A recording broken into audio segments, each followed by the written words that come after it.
moving electricity from one place to another. That's what transmission and distribution are all about.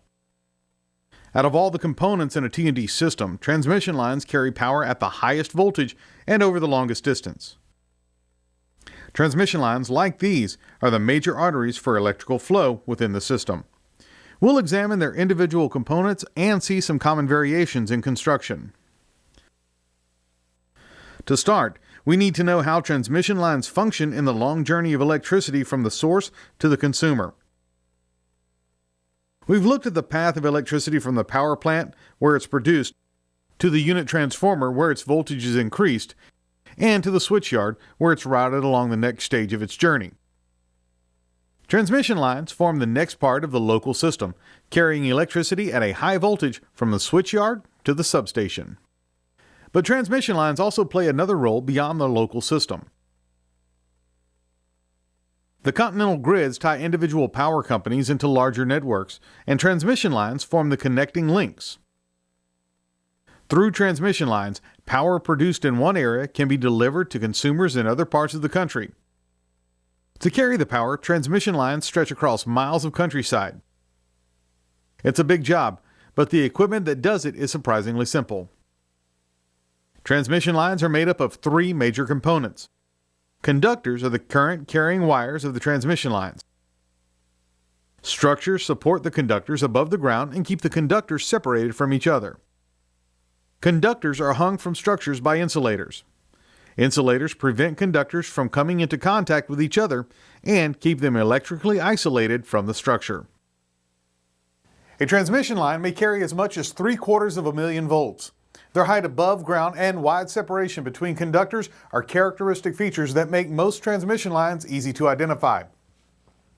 Now let's look at each component of the transmission lines individually so you can get an idea of their variety and appearance.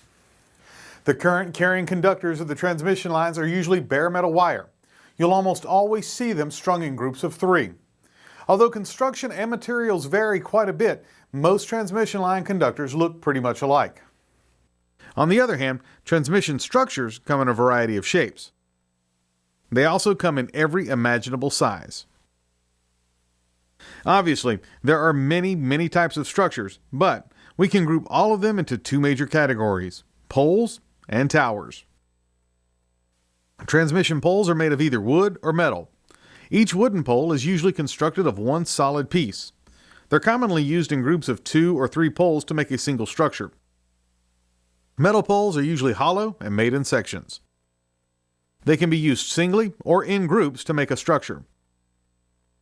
Sometimes 2 poles are used side by side and connected together at the top with a horizontal piece called a crossarm. This is known as an H-frame structure. Poles used in groups of 3 can be connected with a crossarm. They can be tied together with wire, or they can be totally separated. These are called 3-pole structures. When you see an H-frame structure or a 3-pole structure, you're almost certain to be looking at a transmission line. Sometimes, though, identifying a transmission structure isn't quite so easy. This single wooden pole is also a transmission structure. Often, transmission conductors are carried by single-pole structures in congested areas.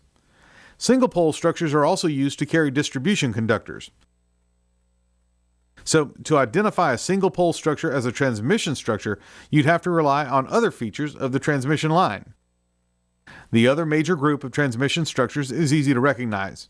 Metal towers, like these, are much taller than anything you'd find in the distribution end of the system. Towers are usually made up of a framework of crisscrossing metal pieces. This is called lattice construction. A Y-frame tower is shaped kind of like the letter Y with a crossarm on top.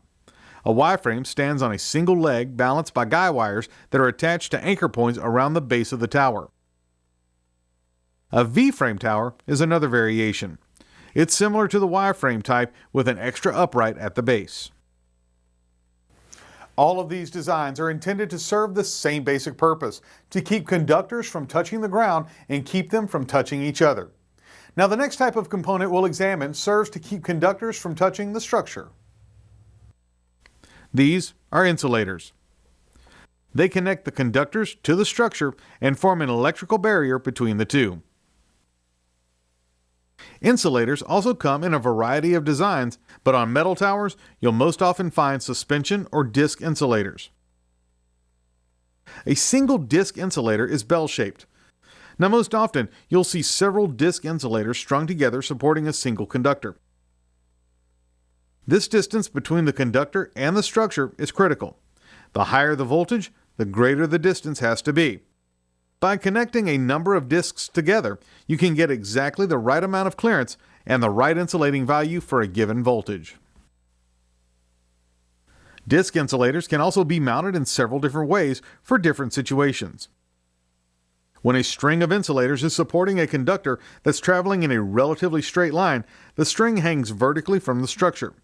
This is known as the suspension position.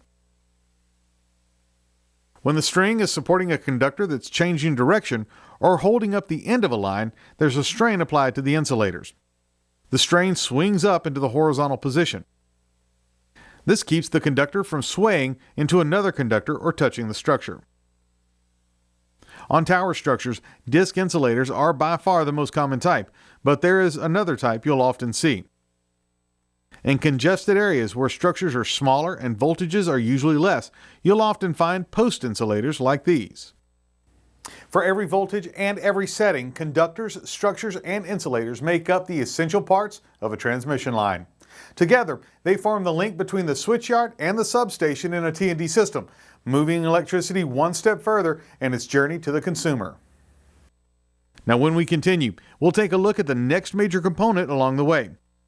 We'll be following the lines to the substation, the connecting point between the transmission and distribution of electrical power.